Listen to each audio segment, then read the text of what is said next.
안 힘드세요? 힘들죠. 지금 기운 하나도 없어요. 어떤 기분이세요? 일이 끝나시고. 일 끝났을 때는 몸은 피곤해도 기분은 좋죠. 이제 집에 가서 가족들하고 같이 시간 보낼 생각하면 기분 좋고.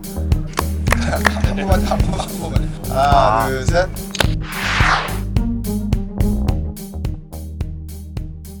제 이름은 윤중현이고요. 그 인천 미추홀구 숭이동에서 우체국 택배일을 5년째 하고 있습니다.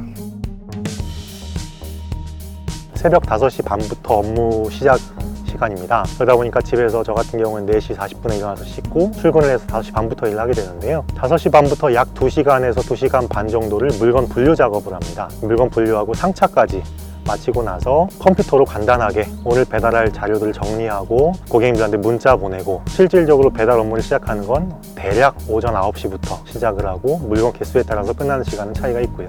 오늘은 168개 배달해서 지금 너무 힘듭니다. 계산을 해보면 대략 2분의 1집, 3분의 1집 요 사이에서 왔다 갔다 하는 겁니다.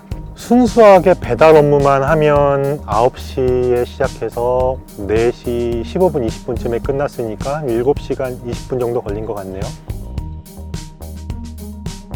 외모도 집배원 외모고, 그리고 등기번호가 문자로 가니까 대부분의 분들은 집배원이라고 생각을 하시죠. 지나가다가 마주치는 분들도 편지 보낼 때 어떻게 보내냐고 물어보시는 분들 굉장히 많고, 같은 등기소포를 집배원들하고 저희 위탁택배 종사원들이 협업, 그러니까 나누어서 배달을 하고 있는 상태입니다. 그리고 우체국이 원청이라고 하면 우체국 산, 그러니까 우정사업본부 산하에 우체국 물류지원단이라고 하는 기관이 있는데, 그 기관과 저희가 수의계약을 맺은 그런 관계인 거죠.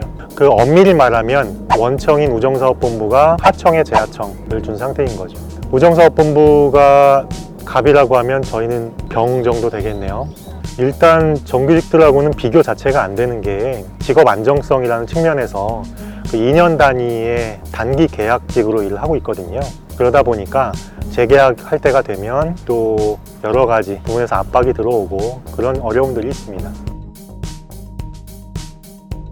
일단 우체국 택배를 처음 시작하면서 그 기본적으로 공무원들이 활용하던 프로세스를 저희 우체국 택배 위탁종사원들한테까지도 그대로 적용을 했었죠. 그랬었는데 이제 차츰차츰 시간이 지나면서 외주화가 더 가속화된 거고요. 그럼에도 불구하고 지금에 와서도 그 집배원들과 협업한다는 그 시스템 때문에 기본적으로 분실이라든지 뭐 배송 지연이라든지 이런 문제들은 아무래도 타택배 회사에 비해서는 적은 편이고, 그리고 고객님들이 요청하는 요청사항 같은 것들도 거의 대부분 될 수 있는 대로 세심하게 체크해서 그렇게 처리하는 편이고, 우체국이라고 하는 신뢰도 1 브랜드 효과가 가장 크겠죠. 저도 그 뉴스를 보고 굉장히 부러웠는데요. 일단은 수수료 제도의 장단점이기도 한데, 본인이 일한 만큼 버는 건 맞아요. 타 택배사에서 억대 연봉이라고 하는 뉴스를 저도 보긴 봤는데 그거는 정말 극소수에 한정되는 얘기고요. 우체국 택배 같은 경우에는 평균 400만 원 정도, 그리고 그보다 많거나 적거나 플러스 마이너스 차이는 있는데 그 정도를 벌고요. 거기에 모든 금액이 다 포함되어 있는 거죠. 식대나 유류비나 차량 관리비나 뭐 차량 리스 비용이나, 저희는 퇴직금도 없고 4대 보험도 없고 하니까 거기에 모든 금액이 다 포함되어 있는 상태로 세전 400 정도를 번다고 할 수 있습니다. 네. 그 만복이라고 하나요? 휴대폰에 있는 기본 어플로 확인을 해보니까 10,000걸음에서 12,000걸음 정도를 걸었던 것 같아요. 힘들기도 하고 속상했던 물건인데, 김장을 하게 되면 절임 배추를 주문을 하시거든요. 절임 배추 하나가 보통은 20kg에서 30kg 사이입니다. 조금만 긴장을 풀고 있으면 허리가 상할 정도의 무게이기 때문에 하나하나 신경 써서 들어야 되고요. 이렇게 엘리베이터나 이런 게 없는 일반 빌라들을 4층, 5층 이제 한 번에 다 못 올라가죠. 김장은 보통 한 상자씩 하지 않으시잖아요. 그러다 보니까 그때는 이제 마음 느긋하게 먹고 천천히 일합니다. 예, 택배를 시작하기 직전에 몸무게가 119kg이었는데 어제 재봤을 때 84kg까지 나왔어요. 그전에는 삼시세끼를 다 챙겨 먹었으면 이 일을 하면서는 1일 1식을 하게 됐는데요. 이게 반자발적으로 그렇게 하고 있습니다. 이게 가족들하고 같이 보낼 시간이 적다 보니까 점심을 먹을 수는 있는데 먹는 만큼 제가 끝나는 시간이 늦춰지니까, 아기가 태어나기 전에는 그런 게 없이 저도 점심 먹으면서 일을 했었는데, 아기가 태어나고 난 다음부터는 다만 10분, 20분이라도 아기하고 함께 있고 싶어서 그렇게 1일 1식 하면서 집에 일찍 들어가려고 하고 있습니다. 저 같은 경우는 그래도 다행히 그 병이라고까지 하긴 그런데 무릎이 지금도 좀 아프긴 하고요. 그리고 일 시작한 지 얼마 안 됐을 때에는 팔꿈치가 좀 무리가 와서 정형외과에 정기적으로 다니고 있었고요. 저보다 더 오래 일하신 분들은 어깨나 허리나 무릎이 많이 아파서 정기적으로 병원을 다니는 분들이 많습니다. 그 심한 경우에는 수술을 하는 분들도 있고요.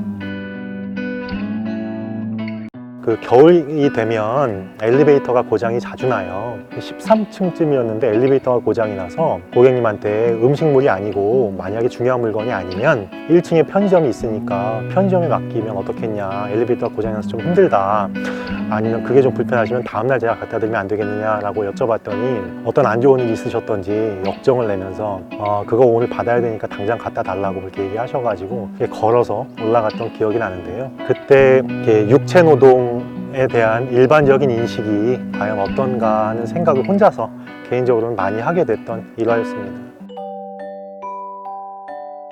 가장 고마웠다기보다는 요즘에는 거의 대부분의 고객님들이 다 고맙습니다.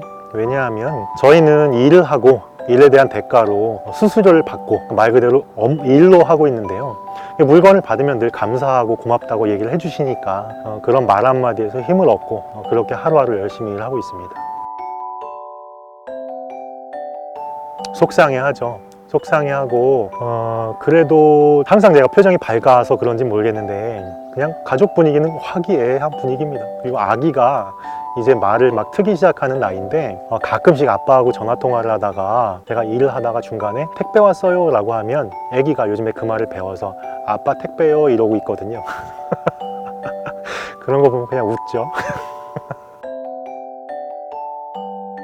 식상한 얘기일 수도 있는데 신체 건강하신 분이 가장 중요하고요. 이 일을 시작해서 3개월 이상 익숙해지게 되면 그 다음부터는 장기적으로 일하시는 것이 보통인 것 같아요. 그런데 몸이 아프거나 허리나 근골격계가 조금 안 좋으시다면 당연히 오래 하긴 힘드실 거고요.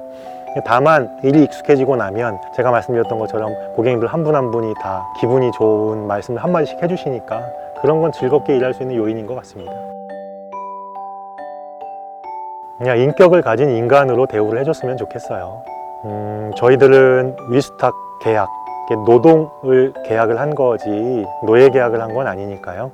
인격적인 모독이라든지 업무 지시 이외의 강요라든지 아니면 모욕감을 주는 그런 언행이라든지 이런 것들은 꼭 다 그렇다는 건 아니지만 그런 일이 있을 수도 있으니까 그런 건 좀 조심해 주셨으면 좋겠고 그런 게 앞으로 차차 개선됐으면 좋겠다는 바람이 있습니다.